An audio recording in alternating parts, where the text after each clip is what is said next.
restlessness before it turns into gang violence. Everybody here got problems. You know, we're from the Bronx and all. That's not easy.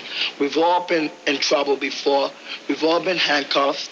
Most of us been handcuffed by cops for doing bad things. Because most of us here, we ain't angels now, you know what I mean? We ain't angels.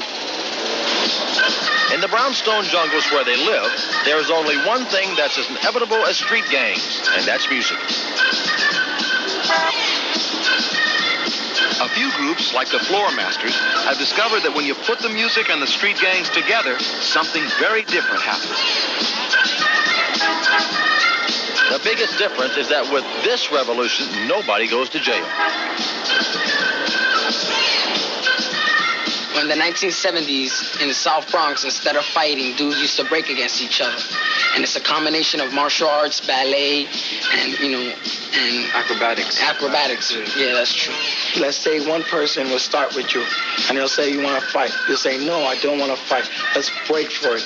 If you were to break against that person and, you'll beat them, there would be no fight. It'll just be dancing. Breaking can start any place and any time the tension gets hot. And instead of fighting, we just break. And if we get all our anger out, when we get exhausted, sometimes we feel like hitting something or hitting someone. Instead of hitting somebody, we'll just break and do head spin and get our anger out, you know what I mean?